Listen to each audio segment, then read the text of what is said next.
15-16টা বছর কিভাবে কোথায় ছিলেন আপনারা আমার চেয়ে ভালো জানেন। কোথায় কিভাবে কষ্ট করছেন।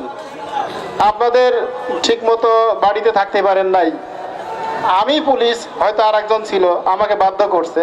হয়তো আপনারা আমাকে দেখে বলছেন যে এই বড় বড় কথা বলে, আসলে না। আমিও ছিলাম, আমিও এরকম নির্যাতিত ছিলাম। তা নাহলে 5 তারিখের এই গণঅভ্যুত্থান না হলে আমি আজ এই থানে বসে হতে পারতাম না। ওয়ালটনের পণ্য কিনে জিতে নিতে পারেন নগদ 20 লক্ষ টাকা। Double million offer, Walton fridge কিনে পেতে পারেন 20 লক্ষ টাকা। রয়েছে কোটি কোটি টাকার নিশ্চিত উপহার। 15-16 বছর ছিলেন না, আমরাও ছিলাম না। তো আমি এখানে আপনাদের দলীয় প্রোগ্রাম, এখানে আমার কথা বলা উচিত না, তারপরও 2টা কথা বলি। আপনারা শোনেন সবাই 2 মিনিট, বিনীত অনুরোধ করি 2টা মিনিট কথা শোনেন, কেউ চিল্লাইয়েন না। 15-16টা বছর কিভাবে কোথায় ছিলেন আপনারা আমার চেয়ে ভালো জানেন। কোথায় কিভাবে কষ্ট করছেন।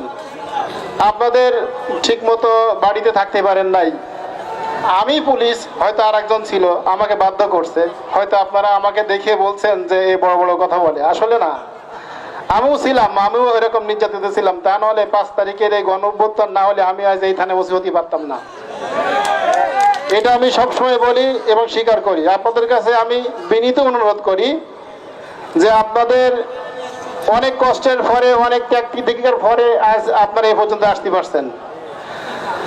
আজ 15-16 বছর পরে আপনারা যেরকম এক জায়গায় হতে পারছেন, সবার সাথে কথা বলতে পারতেছেন, ঠিক তেমন আপনাদের জেলার নেতৃবৃন্দ সবাই আসতেছে। আপনাদের বিএনপির সকল নেতৃবৃন্দ জেলায় যারা আছেন তারা সবাই কিন্তু আজ এই মঞ্চে আসতেছে। আমি আপনাদের কাছে বিনীত অনুরোধ করব যে সুযোগটা আসছে সেই সুযোগটা সদ্ব্যবহার করেন। এমন কোনো কাজ করেন না যে আপনাদের মধ্য থেকে তৃতীয় পক্ষ কোনো সুযোগ নেই। আপনাদের কাছে বিনীত অনুরোধ করি, এই প্রোগ্রামটা আপনাদেরই। আমি কেন পুলিশে আসবো, তারপরেও আমি আসলাম, আমার থানার সামনে আসতে হবে, মনও চাই আসতে। এটা একটু মনেরও টান দেয় যে এখানে একটু যাই, কথা বলি। তা আসলে সবসময় তো সব কথা বলা যায় না। আমি আপনাদের কাছে বিনীত অনুরোধ করি, কেউ কোনো ঝামেলা করবেন না। যারা লাঠি নিয়ে আসছেন দয়া করে পতাকাটা নেন, লাঠিটা এক পাশে রাখেন। অনুষ্ঠান কিন্তু আপনাদেরই, প্রোগ্রাম আপনাদেরই দল। আপনারা কেউ কোনো ঝামেলা করবেন না। আমি বারবার অনুরোধ করি, কেউ কোনো ঝামেলা করবেন না, শান্তিপূর্ণভাবে হোক। এই জন্য আপনারা আসছেন। আর আমরাও আপনাদের সেবা এখানে আসি, যতটুকু পারি আমরা আমাদের পক্ষ থেকে আমরা আপনাদের আইন শৃঙ্খলা নিয়ন্ত্রণের চেষ্টা করব। আপনাদের নেতৃবৃন্দ একটু পরেই স্টেজে আসবেন। অলরেডি আমাদের জেলা বিএনপির আহ্বায়ক সহ ওনারা সবাই চলে আসছে, একটু পরে স্টেজে আসবেন। আপনারা দয়া করে শান্ত থাকবেন, হাতে তালি দেবেন, স্লোগান দিবেন, সব হিংসা বিদ্বেষ ভুলে যান। আপনাদের মধ্যে যদি হিংসা থাকে তৃতীয় পক্ষ কোনো সুযোগ নেবে, এই সুযোগটা দেওয়ার দরকার নেই, আর দেওয়া যাবে না।